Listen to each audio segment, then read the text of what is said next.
What's up, YouTube? It's your boy Venom. In today's video, we're going to be talking about my best settings that I have currently right now in Modern Warfare 2. If you do end up enjoying today's video, please remember to Thanos that like button, decimate that notification bell, and subscribe. I am currently going to be giving you guys my all for Modern Warfare 2, and I can't wait to show you guys by starting out with my best settings for you. We'll start off with master volume to keep up, blah blah blah, edit loadout, layout, blah. Currently I use tactical. Just because of the way I have my controller set up, I use currently a Battle Beaver. I am affiliated with Hex Gaming controllers. They are very similar to Battle Beaver, so you can use code VenomFPS to get 5% off of your order. Just a little heads up out there. Horizontal stick sensitivity and vertical is going to be 16, but we're going to go into detail more on that as well. Belt and layout, like I said, I use tactical. I keep this at a default as well too. I don't use L1 and R1. I just feel like it hurts my fingers, my index fingers, trying to use for shooting and aiming as well too. Stick layout default, I don't really play around with that. I don't play with vibration, that just feels weird to me. Trigger effect I keep off as well too. I know with the PlayStation controller that you can also get like a haptic feedback, I guess, with the triggers. Like I said previously, 1616 for the horizontal and vertical. ADS sensitivity multiplier. This is kind of the similar thing what I had with Modern Warfare 2019 Warzone. 1616.50, higher sensitivity and a lower ADS sensitivity. That just works out for me. It could work out well for you. It's going to kind of apply to the response curve that I'm going to talk about in just a bit in the advanced section. Sensitivity multiplier, I don't really pay attention or play around with that. Maybe I might in the future, but like I said, I don't really play around with this stuff too. This is also one of the newer things as well. Vertical aim axis, don't play around with it. I just keep it at standard. Aim down sight behavior, I keep it a whole, simple as that. Automatic sprint. Yeah, so I have it at, I used to play automatic tactical sprint. Back in Modern Warfare 2019 with Warzone, I used to use the auto tac. Then eventually I started using, I had the automatic sprint off, and that I just did like single tap to attack sprint. But with this game, I noticed that you gotta be passive aggressive.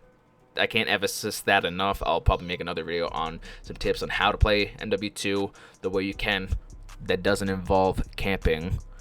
But I just keep it at automatic sprint, you know, with a double tap for the attack sprint. But you know, that works out best for me. Equipment behavior hold, double tap ADS. Now, I'm aware of the little exploit that's going on around about, you know, with slide canceling kind of being back. Not really. It is in the game to do, you know, with the double tap ADS as you're sliding, and then ADSing at the same time. I don't think it's ideal. You can use it if you want to. Maybe I just need more practice with it. But me personally, I just haven't really been messing around with it too much. I've just been kind of using my own niche, if that makes any sense. How I have my interact reload behavior, I kind of have it the same as well with Modern Warfare 2019 and Warzone. Prioritize the interact. I did have it on prioritize reload just because I feel like that would have been better, you know, with engagements. You know, I'm not screwing up on my reload. But I got so used to the fact of just holding down the reload, it becomes natural to me at this point. It's like muscle memory for me. Armor plate behavior, apply all. That's just pretty normal for me. Target aim assist, keep that on. What are you doing? Aim assist type. Now, I know some people that prefer the Black Ops aim assist. I know one guy, shout out to It's the Kid, by the way, that use precision because it kind of helps with his aim because he's, you know, that's just his preference, you know, with precision. Me personally, default just works out best. It's not broken, don't fix it.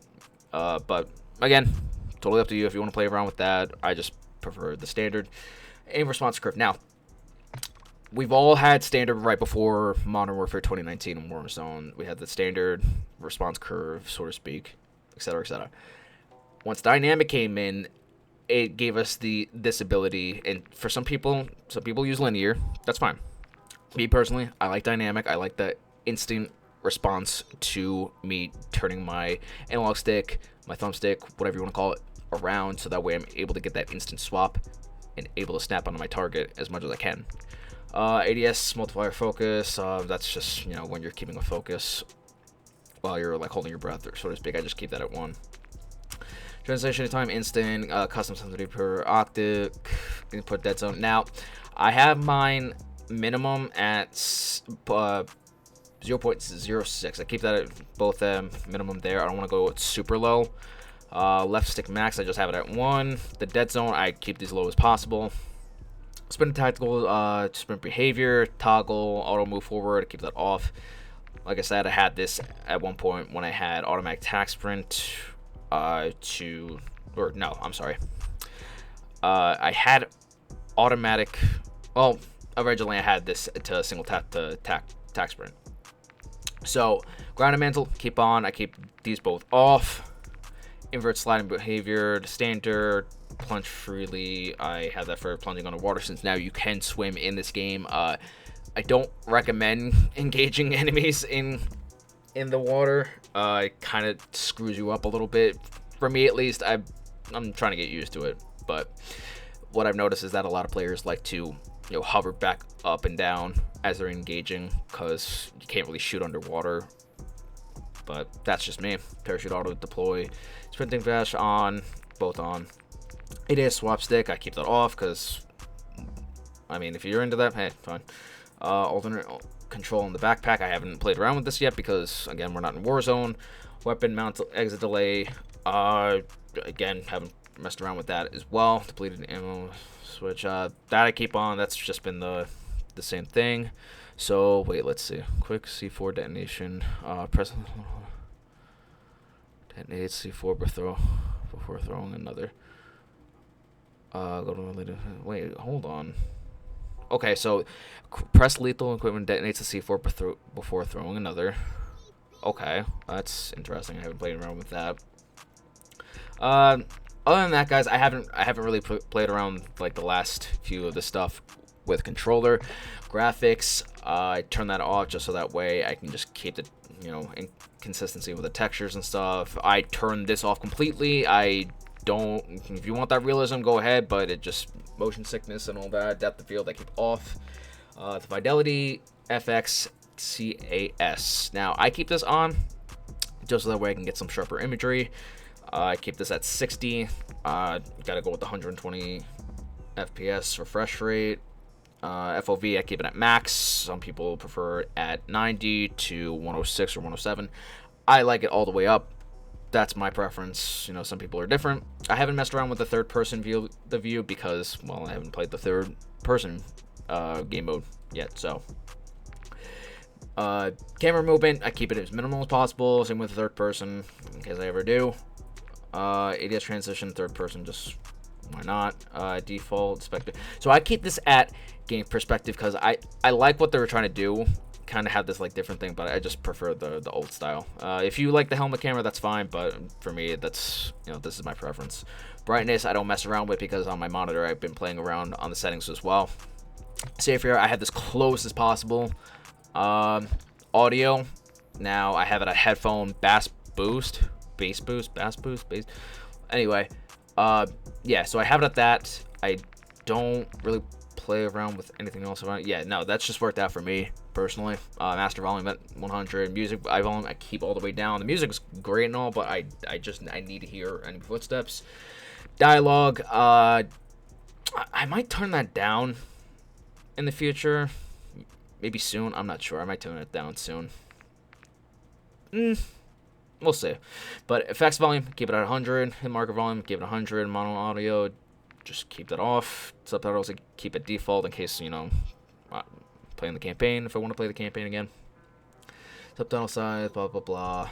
None of the important stuff. Voice chat, I keep on. I can't really hear game chat in general on the console. I'm on PS5 right now, so I can't. The way I have my audio set up and stuff, I don't have access to hearing people for some reason on this console, but on Xbox I do. It's weird. I don't know. Game voice chat. That should be all the lobby one. Okay. Voice chat device. Yeah, headset. Open mic threshold. Haven't played around with it too much. Yeah. Yeah. This is oh, and last but not least, hit marker sound effects. I prefer the classic. I think the classic is just that's just my niche. I prefer it.